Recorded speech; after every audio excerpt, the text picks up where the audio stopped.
kuatkan hati. Negeri ini memanggilmu kawan. Belajar bergerak berbagi untuk negeri. Guru penggerak majukan pendidikan. Assalamualaikum warahmatullahi wabarakatuh. Bapak Ibu Guru SMP Negeri 1 Beringin yang saya hormati.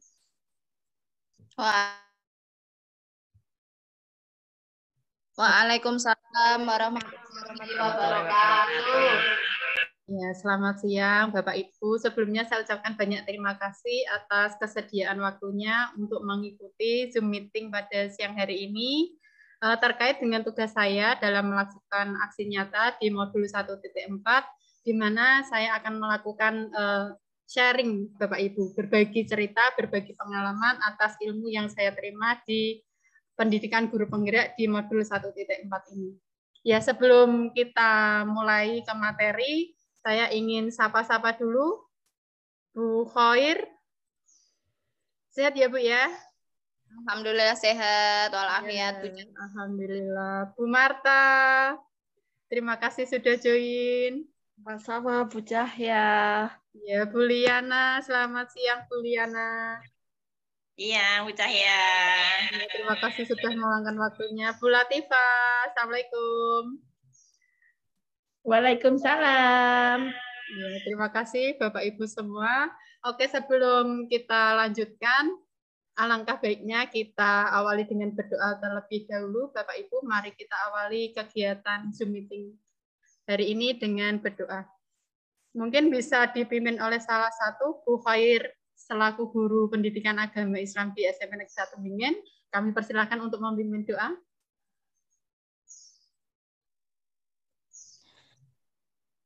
Baik, kepada Bapak Ibu Guru SMP Negeri 1 Beringin, kami mohon izin untuk memimpin doa dengan cara Islam.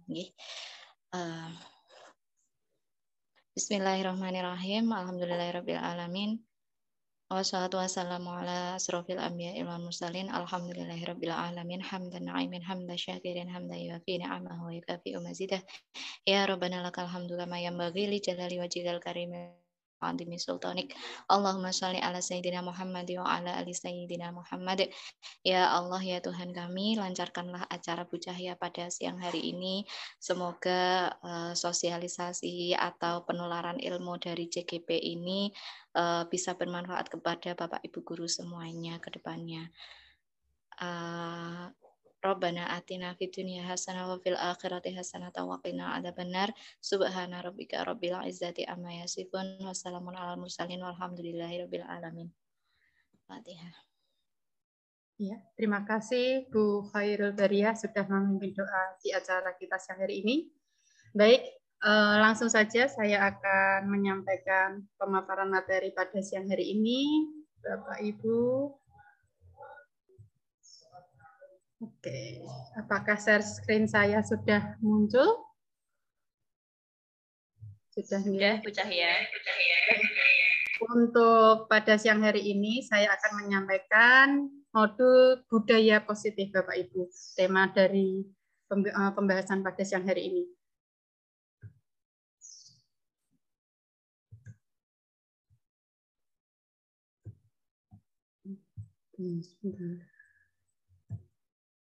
Oke, budaya positif. Kita di sini istilahnya kita sharing-sharing ya Bapak Ibu. Jadi saya tidak menggurui atau tidak merasa yang paling tahu, tetapi justru nanti saya juga belajar dari pendapat maupun tanggapan ataupun pengalaman dari Bapak Ibu guru semua terkait dengan budaya positif. Tentunya kita di SMP Negeri 1 Beringin ini sebenarnya sudah banyak sekali budaya positif yang diterapkan. Ya, sebagai contohnya, misalnya kita sudah terbiasa disiplin ya Bapak Ibu, karena kita juga punya tata tertib sebagai guru, kita selalu datang ke sekolah dengan tepat waktu, kita selalu punya etika yang baik, berpakaian yang sopan, bertutur kata yang sopan, seperti itu. Tentunya untuk menciptakan budaya positif di sekolah, ada dua hal yang bisa kita lakukan, yaitu yang pertama menciptakan suasana positif di lingkungan sekolah, dan yang kedua adalah menciptakan suasana positif dalam pembelajaran yang berpihak pada murid. Jadi untuk di guru penggerak itu kita belajar benar-benar berdasarkan filosofi dari pemikiran Ki Hajar Dewantara. di mana pendidikan itu kita berpihaknya kepada murid. Kalau bisa pendidikan itu ya memang kita sebagai guru itu benar-benar tujuan kita kan untuk menuntun murid, membimbing murid seperti ini Bapak Ibu. Oke, sekarang saya ingin sharing-sharing. Menurut Bapak Ibu, budaya positif apa yang sudah ada di sekolah kita yang sudah diwujudkan oleh anak-anak? Bapak Ibu, monggo siapa yang ingin menanggapi? Bu Liana mungkin mau menanggapi budaya positif yang sudah ada pada anak-anak kita, Bu. Terima kasih atas kesempatannya, Bu Cahya. Mungkin yang saya lihat yang secara rutin sudah dilaksanakan anak-anak itu setiap hari Jumat, nggih. Setiap hari Jumat itu anak-anak mengumpulkan infak Jumat. Nah, itu sebagai budaya positif anak-anak, yang pertama untuk budaya religiusnya bahwa rezeki yang disedekahkan atau diinfakkan insya Allah akan semakin bertambah dan semakin bertambah. Hal itu juga mengasah jiwa sosial juga, karena nanti infak Jumat itu juga digunakan untuk kegiatan sosial. Mungkin itu. Kemudian yang lain di setiap harinya siswa-siswi SMP Negeri 1 Beringin itu sudah melaksanakan pembiasaan pagi. Itu budaya yang positif juga. Pembiasaan pagi di sini adalah baris berbaris di depan kelas sebelum memulai pembelajaran, kemudian dilanjutkan dengan berdoa, kemudian menyanyikan lagu Indonesia Raya untuk mewujudkan budaya nasionalisme anak. Kemudian ada tadarus, kemudian ada Asmaul Husna. Jadi religiusnya ada, kemudian nasionalisme juga ada. Mungkin kalau di siswa itu sementara yang terpikirkan oleh saya, Bu Cahya. Ya, luar biasa sekali tanggapannya dan jawabannya. Luar biasa di sekolah kita ini sebenarnya budaya positif sudah sangat bagus diterapkan. Dari pagi anak berangkat masuk gerbang sudah kita budayakan 5S, menyapa Bapak Ibu guru, salim itu saja sudah luar biasa. Hingga sampai masuk sekolah seperti yang disampaikan Bu Liana. Oke, untuk Bapak Ibu guru yang lain mungkin juga bisa menambahi. Bu Khoir, monggo.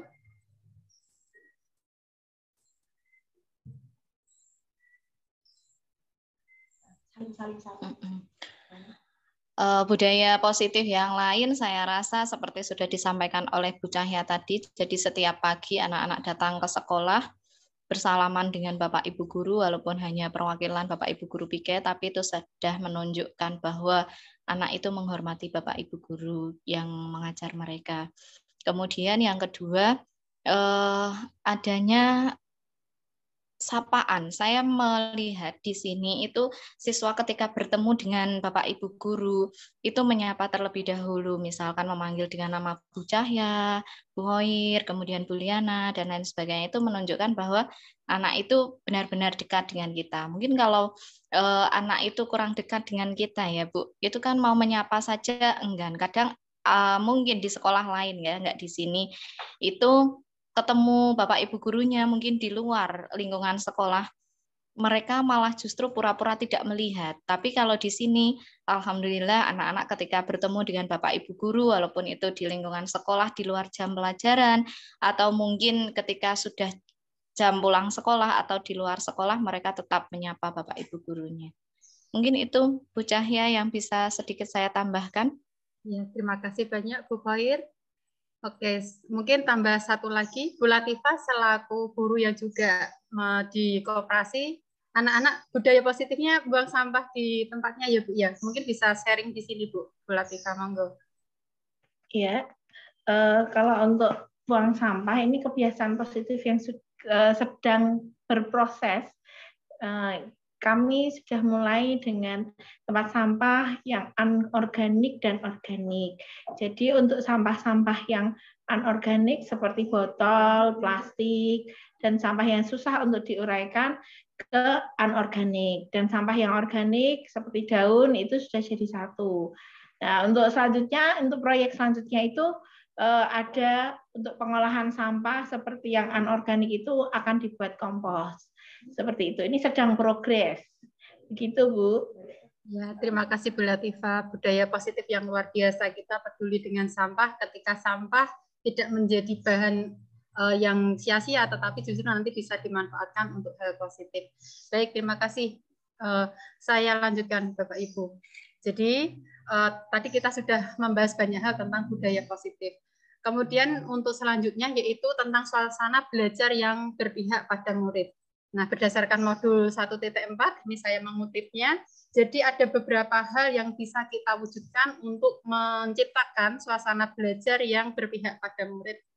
Yang pertama yaitu interaktif. Saya yakin Bapak Ibu guru sudah melakukan ini, adanya komunikasi baik antara guru dengan murid. Kemudian yang kedua adalah inspiratif, ya. Alhamdulillah di SMP Negeri 1 Beringin ini kan semua Bapak Ibu guru inspiratif semua, ya. Apalagi Pak Catur itu luar biasa untuk seni musik. Bu Latifah kemarin juga dramanya luar biasa ya Bu ya. Kita semua saya yakin sudah menerapkan ini bahwa suasana belajar kita sudah berpihak pada murid. Jadi guru tidak menuntut untuk dimengerti siswa, tetapi kita benar-benar memahami siswa gitu ya Bu ya. Kemudian selain interaktif dan inspiratif juga menyenangkan. Keempat juga menantang. Menantang di sini maksudnya supaya anak itu benar-benar terpancing untuk diajak memecahkan suatu masalah, untuk berpikir seperti itu sehingga anak menjadi lebih kritis. Kemudian yang kelima yaitu memotivasi peserta didik untuk berpartisipasi aktif. Kemudian yang keenam memberi ruang yang cukup bagi prakarsa dan kreativitas. Kemarin anak-anak benar-benar diberikan ruang kreativitas ketika lomba Agustusan, mengkreasi kelas, luar biasa kreatif anak-anak itu, menciptakan sesuatu yang mungkin guru nggak terpikir untuk seperti itu, ternyata anak-anak bisa berkreasi sesuai dengan imajinasi mereka. Kemudian kemandirian sesuai bakat, minat, dan perkembangan fisik, serta psikologis peserta didik. Insya Allah kita semua sudah menerapkan suasana belajar yang berpihak pada murid. Kemudian yang selanjutnya yaitu disiplin positif, ya. Jadi disiplin positif di sini bagian dari budaya positif. Di diri kita, disiplin diri artinya kita mempelajari bagaimana mengontrol diri dan bagaimana menguasai diri untuk memilih tindakan yang mengacu pada nilai-nilai yang kita hargai. Jadi ketika kita melakukan suatu disiplin, entah disiplin waktu, disiplin berpakaian, tentunya kita melakukan itu semua karena kita menghargai diri kita. Kita mengontrol diri kita. Benar tidak Bapak Ibu? Oke. Selanjutnya ya, yaitu nilai-nilai kebajikan universal. Nilai-nilai kebajikan universal artinya sifat-sifat positif manusia yang merupakan tujuan mulia yang ingin dicapai setiap individu. Nilai-nilai kebajikan yang ingin dicapai oleh anak Indonesia kita kenal dengan profil pelajar Pancasila. Saya yakin kita sebagai sekolah penggerak tentunya kita sudah paham betul apa itu profil pelajar Pancasila, di mana terdiri dari beberapa dimensi. Yang pertama yaitu beriman kepada Tuhan Yang Maha Esa dan berakhlak mulia, kemudian bernalar kritis, kreatif, inovatif, gotong royong, itu ya Bu ya. Itu sudah menunjukkan nilai-nilai kebajikan universal, di mana nilai-nilai profil pelajar Pancasila itu benar-benar sekarang ini lagi apa istilahnya lagi hits, lagi tren, dan ini benar-benar dari Menteri Pendidikan pun berharap kalau bisa kan nanti di semua sekolah akan menjadi sekolah penggerak karena memang tujuannya benar-benar baik, luar biasa. Kemudian ada hal yang harus kita pahami Bapak Ibu terkait dengan kebutuhan dasar manusia. Kebutuhan dasar manusia itu ada 5. Yang pertama yaitu kebutuhan bertahan hidup, kasih sayang dan merasa diterima, kebebasan, kesenangan, dan penguasaan. Dari modul yang saya terima, bahwa seseorang atau ibaratnya anak kenapa kok melakukan suatu kesalahan tidak disiplin misalnya, itu karena ada ketidakterpenuhannya kebutuhan pada diri mereka. Bisa kita amati, bisa kita amati selama ini bahwa anak-anak yang bermasalah itu cenderung adalah anak-anak yang tidak terpenuhi kebutuhannya yang ada di sini. Misalnya, ada anak yang kurang kasih sayang dan merasa tidak diterima. Akhirnya anak itu akan melakukan penyimpangan. Akhirnya cari perhatian dengan kita sebagai guru. Benar atau tidak Bapak Ibu? Kemudian kebebasan juga bisa. Misalnya, anak di rumah terlalu diatur, terlalu dikekang dengan orang tua. Maka kebebasannya itu kurang, sehingga kebutuhan yang dia rasakan itu belum terpenuhi. Sehingga anak juga bisa melakukan hal negatif atau penyimpangan karena dia berusaha untuk memenuhi kebutuhannya dengan hal lain, cuma kadang hal lain itu belum tepat seperti itu. Jadi dalam diri kita tidak hanya murid, bahkan guru pun ketika kebutuhan 5 ini tidak terpenuhi, maka kita juga pasti bisa saja melakukan sesuatu kekeliruan atau kesalahan dalam melakukan suatu tindakan seperti itu. Selanjutnya, 5 posisi kontrol guru.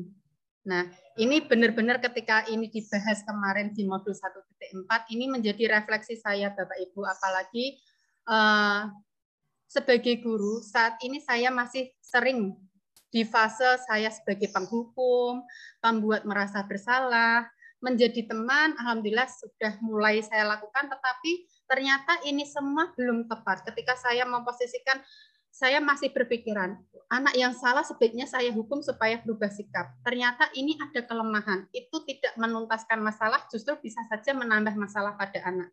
Kemudian membuat anak merasa bersalah, loh, kamu kan harusnya seperti ini. Seperti seolah-olah saya memojokkan pun ini juga kurang pas posisi saya sebagai guru.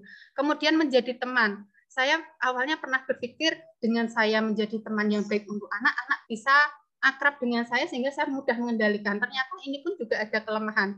Kelemahannya bisa jadi anak menjadi kadang menyepelekan, wah goloni diri dengan gurunya, seperti itu kadang juga bisa kurang tepat untuk diterapkan. Kemudian pemantau ini pun juga setelah dianalisis ini juga kurang pas ketika kita terlalu apa-apa memantau anak, mengawasi anak secara berlebihan. Kemudian ada yang namanya manajer, posisi kontrol guru sebagai manajer. Dari modul manajer ini adalah posisi terbaik, yakni mengembalikan tanggung jawab murid untuk mencari jalan keluar masalahnya. Sering kita hadapi namanya anak itu pasti ada masalahnya masing-masing. Dan posisi terbaik guru sebagai kontrol itu adalah menjadi manajer untuk peserta didik Bapak Ibu. Setelah saya kemarin melakukan elaborasi dengan fasilitator maupun instruktur, ternyata posisi ini yang diharapkan terjadi pada kita sebagai guru. Jangan sampai guru di era abad 21 ini masih menjadi tukang hukum, suka memojokkan anak, mencari kesalahan anak. Menjadi teman boleh, tetapi harus tahu batasannya. Atau jangan hanya memantau terus.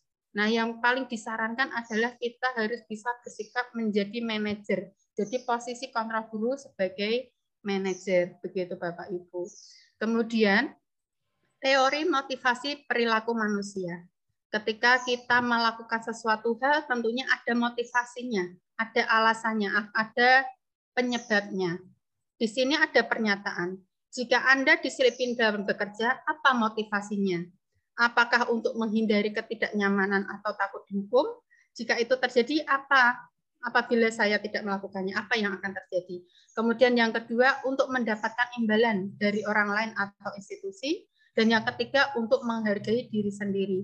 Jadi ketika kita melakukan disiplin atau melakukan sesuatu sikap positif, apa sih yang menjadi motivasi kita? Nah, diharapkan untuk kita bisa dengan alasan untuk menghargai diri sendiri. Misalnya kita disiplin waktu dalam berangkat bekerja atau disiplin dalam berpakaian.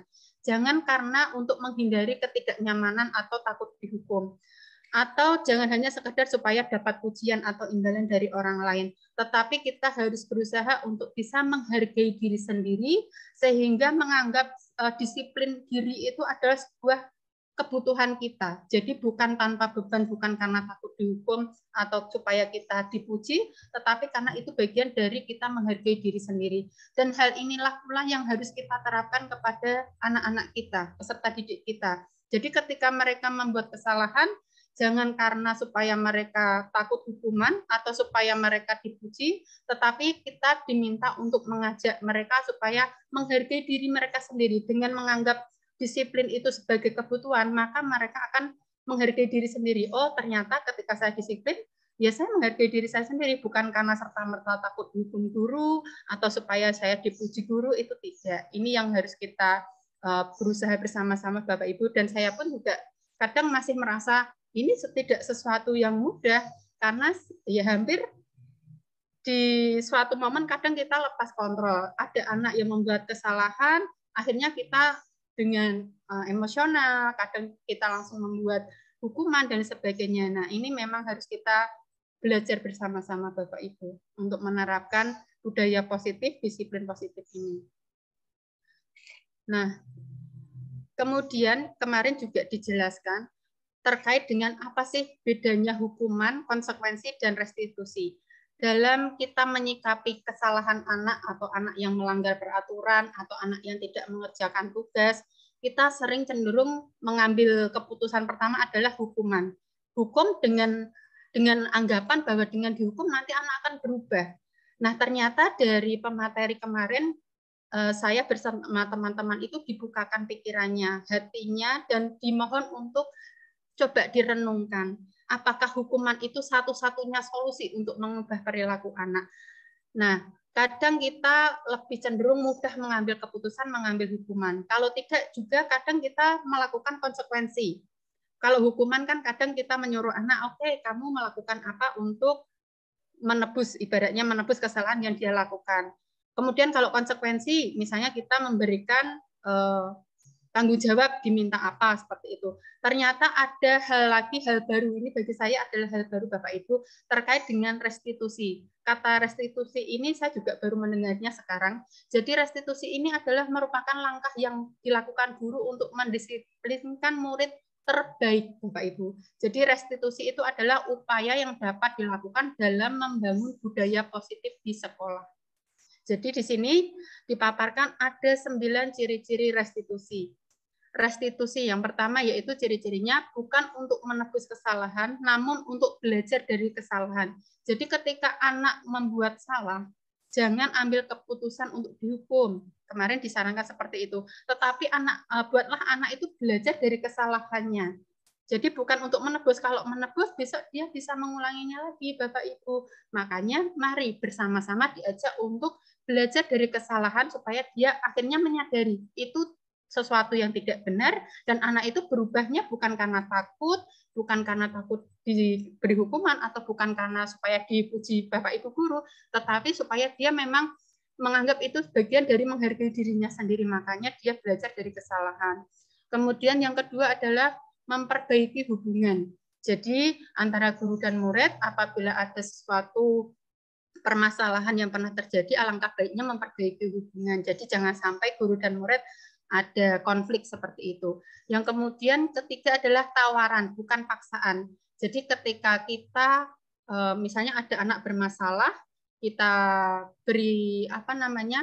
beritahu, oh oke, anak kesalahan kamu ini. Kemudian kita beri tawaran, hal apa yang bisa dia lakukan untuk mengubah perilakunya, bagaimana dia bisa belajar dari kesalahan yang dia lakukan. Kemudian yang keempat, restitusi menuntun untuk melihat ke dalam diri.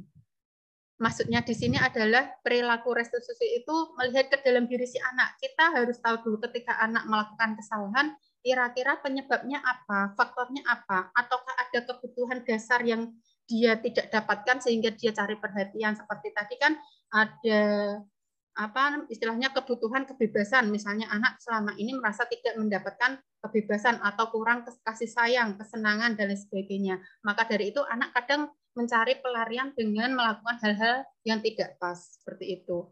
Kemudian yang kelima, restitusi mencari kebutuhan dasar yang mendasari tindakan. Yang keenam, restitusi diri adalah cara yang paling baik.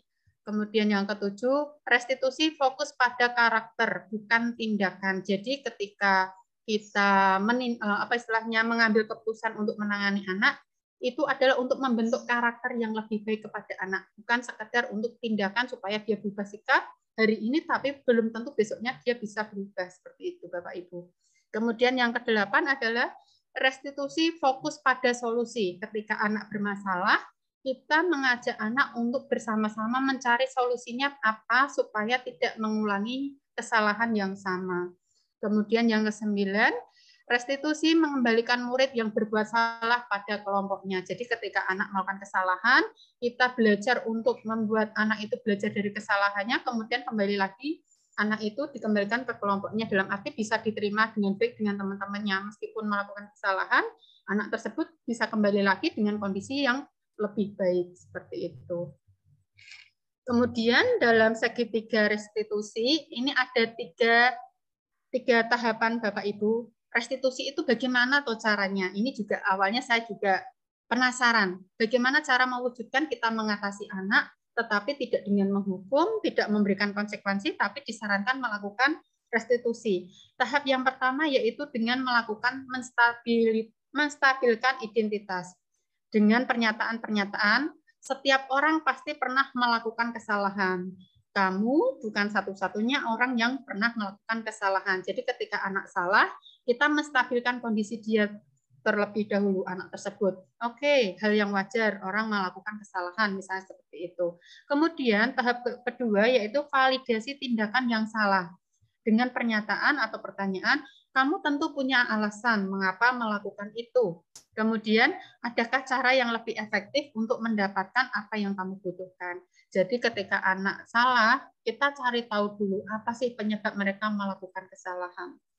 Yang ketiga adalah menanyakan keyakinan. Keyakinan kelas apa yang telah kita sepakati? Kamu ingin menjadi orang yang seperti apa? Dengan pertanyaan-pertanyaan seperti itu, kita mengajak anak untuk berpikir bagaimana dia menyadari bahwa kesalahan yang dia lakukan itu tindakan yang tidak tepat, tanpa kita memaksa untuk ini loh, kamu salahnya ini. Tetapi biarkan anak itu yang berpikir dan mencari solusi atas tindakan salah yang dia lakukan. Seperti itu, Bapak Ibu. Jadi itu materi yang saya terima di modul 1.4 yang saya bisa sharingkan kepada Bapak Ibu semua, dan mungkin ada yang mau sharing, berbagi cerita, karena saya sendiri pun terutama sebagai guru BK, untuk lepas tidak menghukum anak itu pun bagi saya ini tidak sesuatu hal yang mudah ya Bapak Ibu. Mengatasi anak yang dianggap bermasalah itu tentunya untuk menerapkan restitusi ini butuh proses, butuh waktu. Kadang, yang saya lakukan ternyata masih hukuman, yang saya lakukan ternyata masih konsekuensi, seperti itu. Dan ketika saya di posisi kontrol guru ini, mungkin saya masih dominan di penghukum, merasa bersalah, teman, tetapi masih jarang menjadi manajer. Oke, mungkin ada yang mau berbagi cerita dengan pengalaman-pengalamannya selama ini mengatasi anak-anak, mungkin Bapak Ibu sudah sebenarnya sudah menerapkan restitusi seperti itu. Monggo sharing-sharingnya Bapak Ibu guru. Bu Cahya? Ya, monggo. Saya Bu Liana. Mungkin saya masih bingung ya dengan apa itu restitusi. Saya akan mengilustrasikan cerita dulu. Saya mengajar di kelas 8H. Sebenarnya untuk masalah sampul buku itu kami terapkan di semua kelas. Misalnya begini, di kelas 8H itu kesepakatan kelas menghendaki sampul untuk buku bahasa Indonesia itu yang sampul hitam. Kemudian kelas yang 8G coklat dan kelas yang lain dengan warna mereka masing-masing sesuai kesepakatan kelas. Nah, kemudian di kelas 8H itu terdapat 5 anak yang sampai ke pertemuan kelima itu ada yang belum menyampuli bukunya dengan warna hitam dengan berbagai macam alasan. Nah, kemudian untuk mencoba mendisiplinkan anak tersebut, itu saya mencoba menawarkan ke kelas kira-kira punishment apa yang cocok untuk teman-teman ini begitu. Nah, kesepakatan kelas menghendaki bahwa kelima anak ini piket kelas selama 1 minggu. Pada akhirnya anak itu tetap tidak menyampuli buku dan tidak mau piket. Nah, kemudian di pertemuan berikutnya kami tawarkan ulang ke kelas. Nah, ini anak-anak ini yang 5 ini tidak mau piket, bagaimana? Ganti Bu, ganti membersihkan kaca gitu. Apakah kesepakatan punishment yang saya buat dengan satu kelas itu masuk restitusi atau itu masuk hukuman begitu? Jadi saya masih bingung dengan istilah ini. Justru terus terang meskipun saya guru bahasa Indonesia dengan restitusi juga baru kali ini Bu saya. Iya. Gitu. Terima kasih Bu Lia atas sharingnya. Ini pun juga hal yang baru Bu, mendengar kata restitusi, memahami lebih mendalam restitusi ini juga saya masih proses belajar. Kalau dari yang sharing dari Bu Liana di kasus 8H, kalau masih pendapat saya ya Bu ya, yang jenengan lakukan tadi kan punishment. Punishment itu berarti terkait dengan hukuman.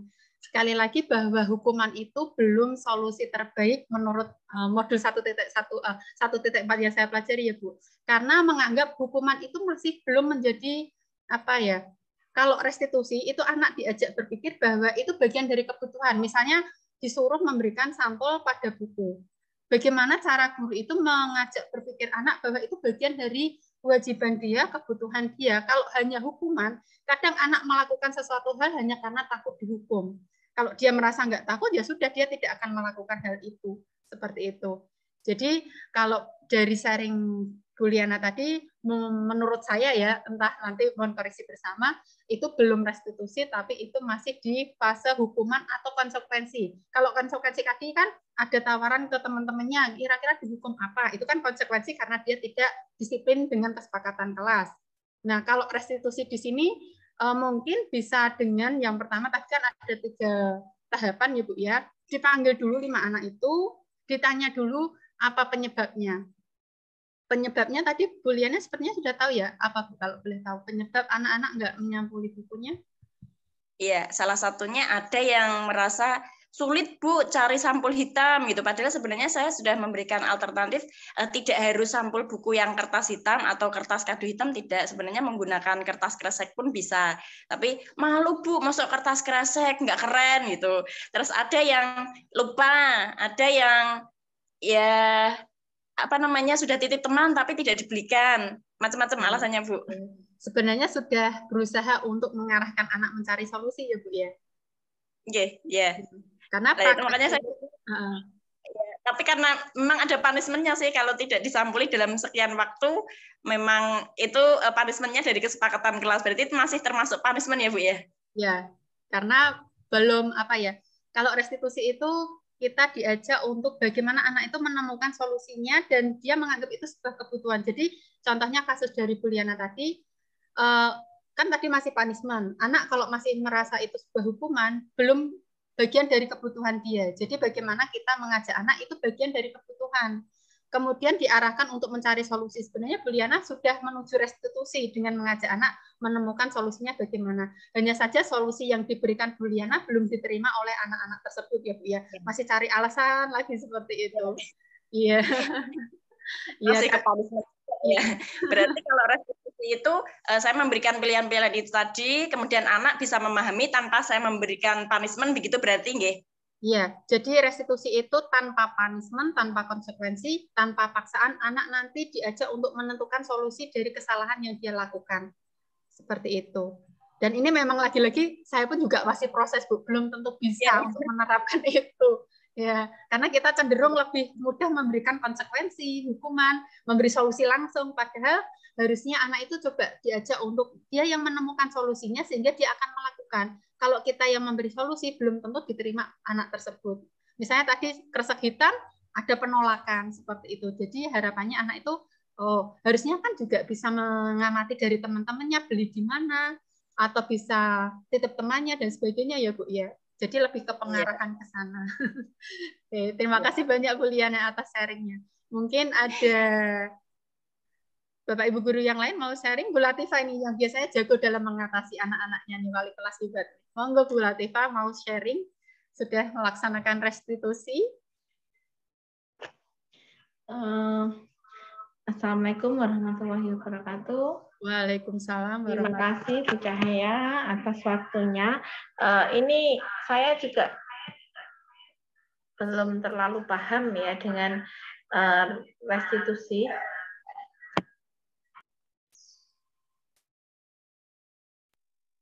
Nah, ini saya ada kasus Bu sedikit.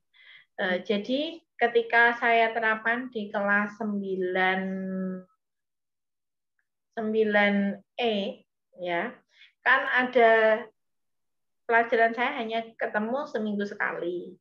Nah, ada anak yang mengikuti kegiatan lain, kegiatan tambahan untuk persiapan lomba. Nah, ketika dia di persiapan lomba kan sudah diizinkan, memang diberi dispensasi untuk tidak mengikuti pelajaran. Nah, ketika di tengah-tengah dia kegiatan persiapan lomba, dia ke kelas menggoda temannya, hanya mengganggu temannya di depan kelas. Seakan-akan tidak menghormati saya yang ada di dalam kelas, ketika itu sedang mengarahkan teman-temannya untuk proyek bermain drama. Nah, ketika itu anaknya saya dekati. Anaknya kan di depan kelas hanya mengganggu. Saya tanya, kamu mau pelajaran atau mau mengikuti kegiatan persiapan lomba? Terus, kamu di sini sebenarnya kalau mau ikut pelajaran, kamu adalah penanggung jawab dari kelompokmu, tapi kamu meninggalkan ke sana. Anaknya tiba-tiba marah, mutung. Itu marah, oh saya tuh disuruh Pak ini Bu, ya gitu. Nah, sampai sebenarnya saya belum sampai menyampaikan ke anaknya. Saya hanya bilang, nah kamu kan punya 2 tanggung jawab.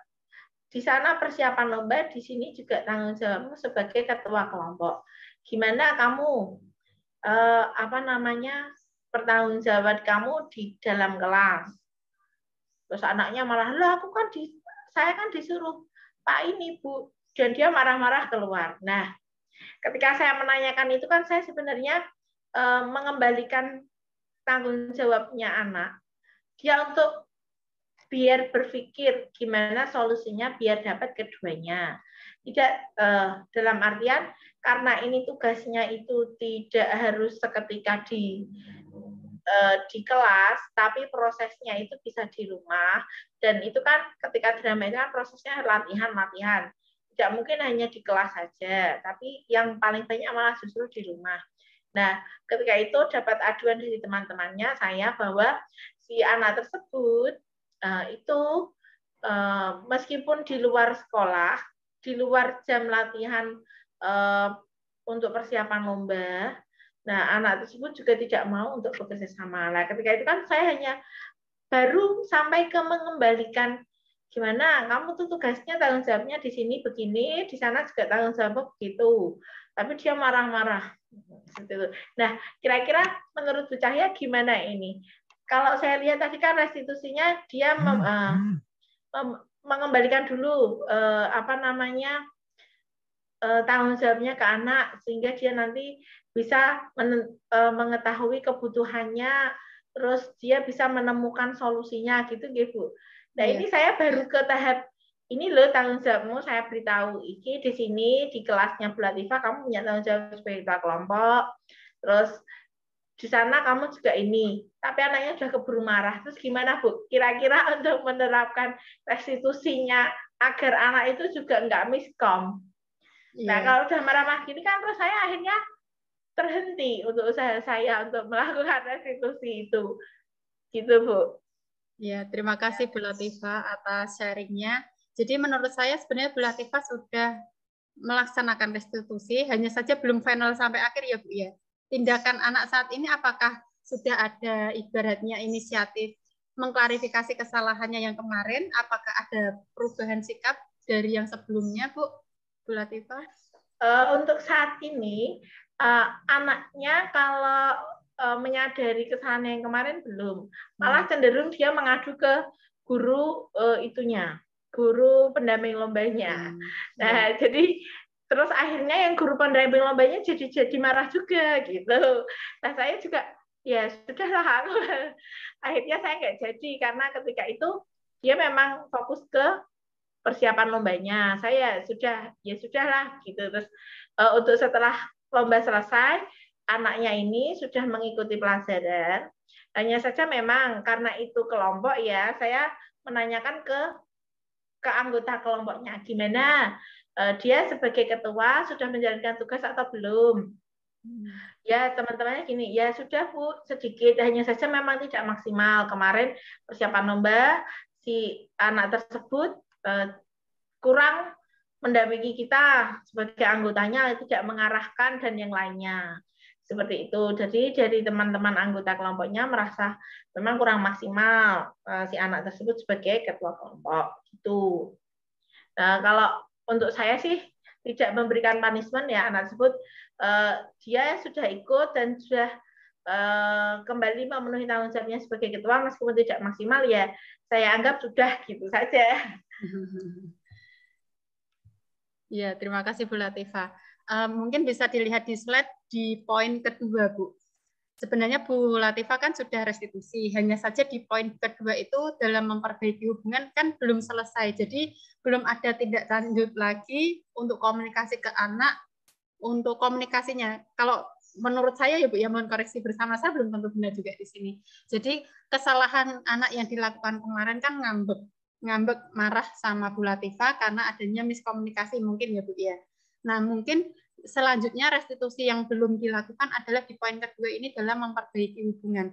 Ketika memperbaiki hubungan ini bisa dilakukan dengan melakukan komunikasi kembali kepada anak tersebut dengan pendekatan pelan-pelan, sehingga anak itu bisa nanti belajar dari kesalahan yang dia lakukan. Kalau saat ini kan dia merasa belum bersalah menurut saya ya Bu ya, karena menganggap dia benar seperti itu kemarin.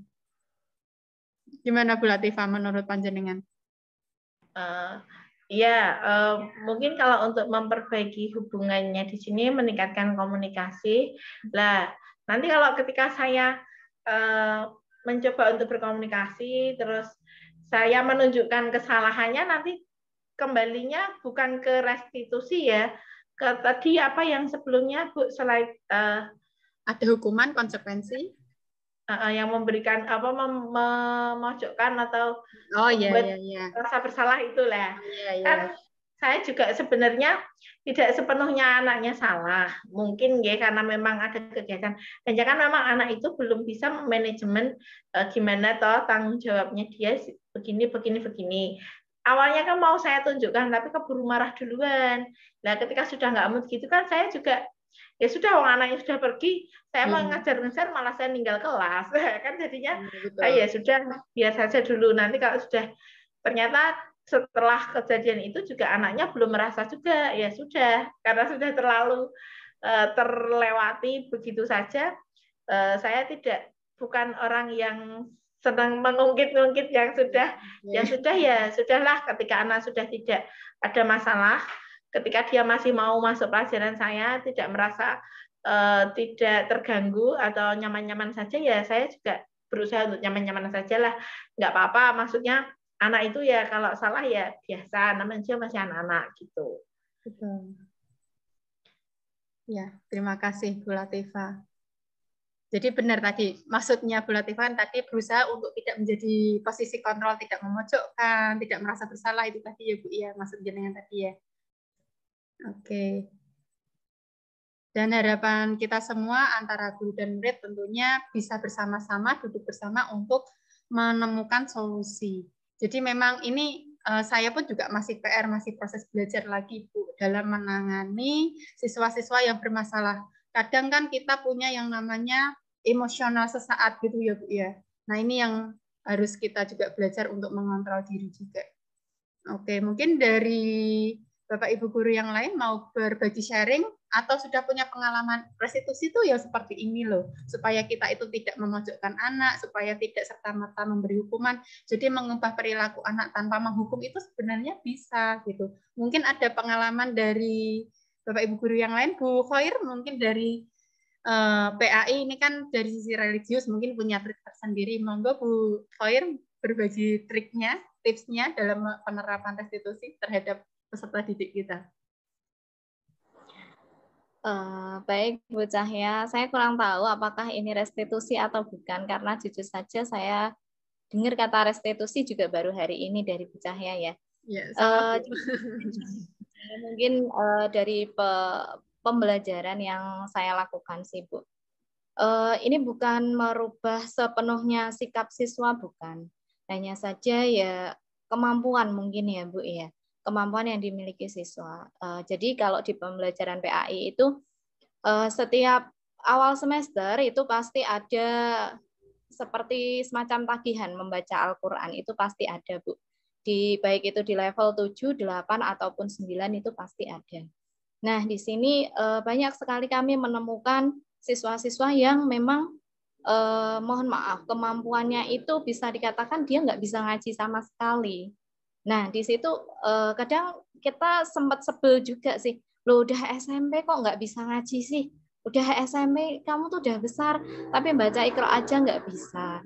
Kadang juga sempat sebel begitu. Hanya saja kami berpikir begini, daripada mungkin disalurkan melalui emosi, lebih baik kami tanya dulu, di rumah ngaji nggak? Ada guru ngaji nggak di rumah? Ada sih Bu. Lah, kamu masih ngaji nggak sekarang di rumah? Udah enggak Bu. Lah terus kenapa kok udah nggak ngaji? Soalnya udah paling besar Bu, jadinya malu kalau mau ngaji. Yang lainnya temennya tuh udah kecil-kecil. Lah apa sekarang kamu sudah merasa pinter ngaji? sudah pernah khatam Al-Quran berapa kali? Saya tanya gitu. Ya belum pernah sih Bu. Lah kamu masih pengen ngaji nggak? Masih Bu, tapi kalau di kampung malu. Kemudian biasanya saya beri pilihan.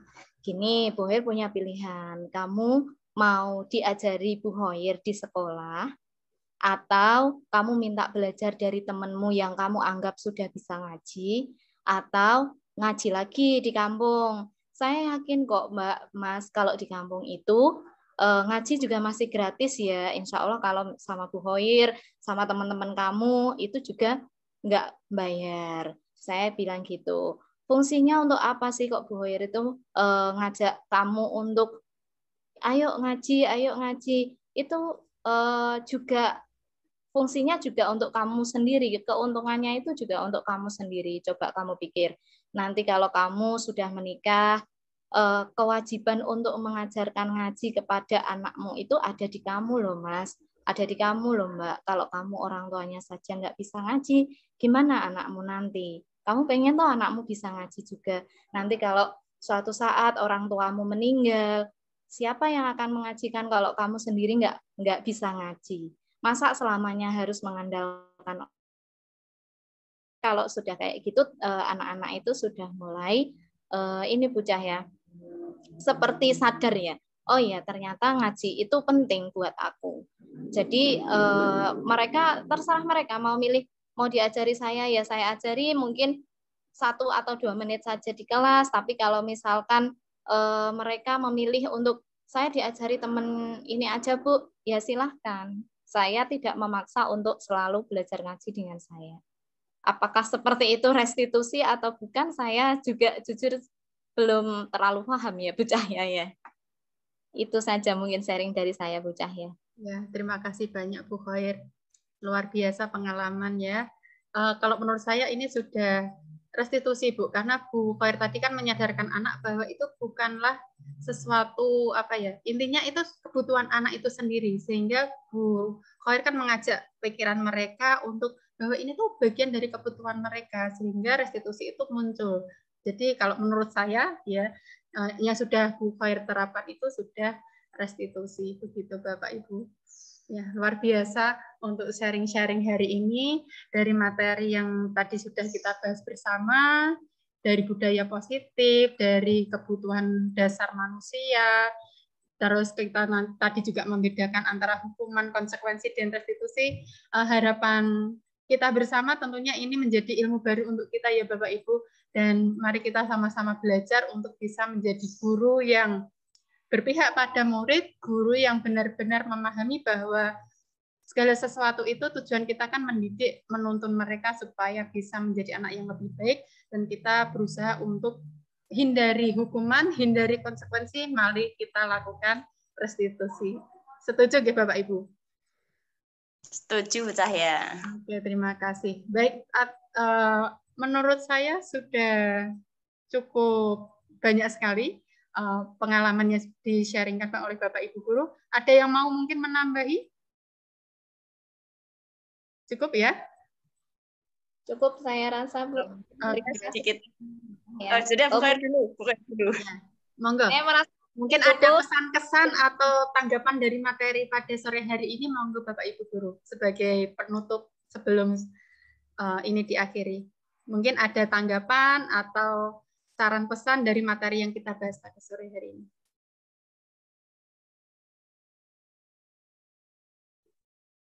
Juliana mungkin iya. Bu Khair tadi kayaknya mau menyampaikan dulu. Dulu saja Bu Khair. Katakan saya sudah cukup Bu. Kalau mungkin Bu Liana ada tambahan monggo. Iya. Hanya sekedar ini saja Bu Cahya. Dengan adanya materi restitusi hari ini, jujur saya mendapatkan pengalaman baru. Ya memang baru mendengar di di presentasi Bu Cahya kali ini. Kami juga perlu belajar lebih lanjut, perlu belajar lebih mendalam lagi apa itu restitusi, kemudian nanti penerapannya di anak bagaimana. Karena jujur kami juga yang kami lakukan selama ini mungkin juga lebih ke konsekuensi dan punishment itu tadi. Jadi apa sebenarnya dari restitusi ini mungkin perlu tindak lanjut, perlu adanya pendampingan lebih lanjut kepada kami khususnya, karena memang belum memahami secara mendetail gitu. Kita belajar bersama-sama, kita belajar mencari yang terbaik untuk siswa kita. Kalau misalnya tadi yang saya dengar dari kasusnya Bu Latifah, kemudian kasus dari saya, itu kan cenderung misalnya kita ke restitusi ke anak, itu seakan-akan kok saya merasa anak itu apa ya? Kalau ketemu anak yang istilahnya apa ya? Nggak pahaman gitu, istilahnya anaknya nggak paham, itu kan juga tantangan bagi kita untuk memahamkan dulu, gitu. Membuat anak merasa bertanggung jawab, merasa itu kewajibannya, itu kan bagaimana cara kita menekankan ke anak bahwa itu tuh tanggung jawab. Nah, itu yang mungkin malah menjadi apa ya istilahnya tantangan bagi untuk kita bersama. Tidak semua anak itu paham dengan tanggung jawabnya itu. Kadang anak yang weh-weh luweh, anak yang istilahnya cuek itu kan juga dijelaskan seperti apapun kadang alah mbuh Bu, nggak tahu Bu, kadang seperti itu. Jadi tugas berat kita adalah memahamkannya itu tadi dulu. Jadi bagaimana dia merasa itu kewajibannya, merasa itu tanggung jawabnya, mungkin itu Bu Cahya. Jadi ini juga proses pembelajaran bagi kita bagaimana cara memahamkan ke anak itu tadi. Iya, betul Bu. Kita belajar bersama intinya begitu. Ya, sama Bu Liana, karena ini memang ilmu baru ya. Dengan restitusi ini benar-benar, wah ini tantangan yang baru bagaimana kita mengontrol diri, tidak langsung mengambil hukuman, tidak langsung memberikan konsekuensi, benar-benar mengajak anak menganggap ini sebuah kebutuhan mereka, bagaimana mereka mencari solusi sendiri atas kesalahan yang dia lakukan. Karena selama ini kan kita selalu memberikan langsung solusinya. Kamu gini aja, ternyata yang diharapkan itu dari restitusi, biarkan anak itu bisa nanti menemukan solusinya, seperti itu. Ya. Dan apalagi ada catatan bukan paksaan dari gurunya untuk berubah perilakunya, itu yang menjadi tantangan kita. Kadang kan kita, kalau saya kadang itu masih mengarahkan, memaksakan anak sesuai harapan saya, sesuai keinginan saya. Ini yang harus saya juga PR untuk diri saya sendiri, Bu Liana.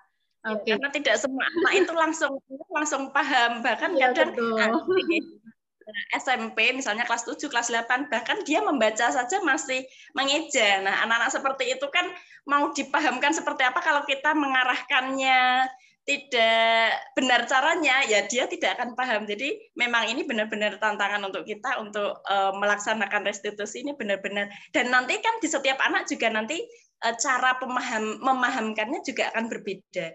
Tergantung karakter setiap anak juga gitu. Iya. Karena itu. Apa Bu?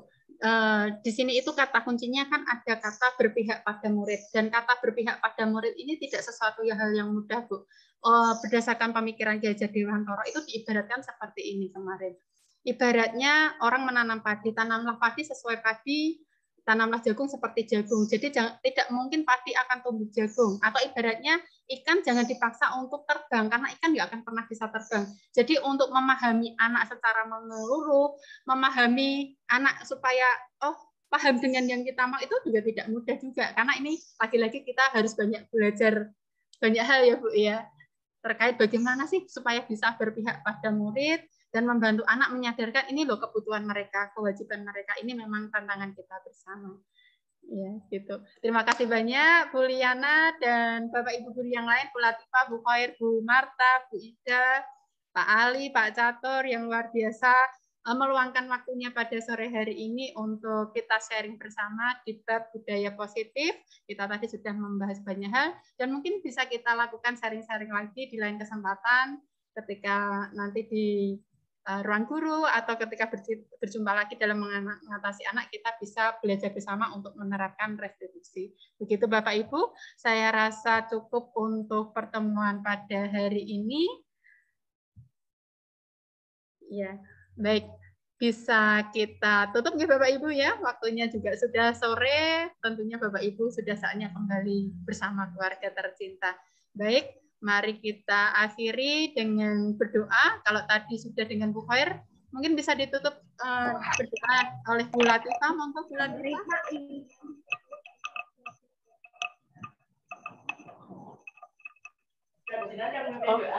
Ya, mari Bapak Ibu guru kita tutup pembelajaran hari ini, sharing-sharing tentang bimbingan dan konseling untuk lebih meningkatkan pelayanan kita kepada siswa-siswi semua. Kita akhiri dengan bacaan hamdalah bersama-sama.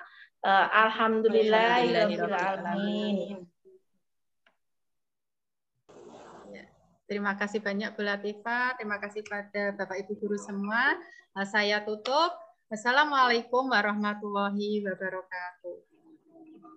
Waalaikumsalam warahmatullahi wabarakatuh.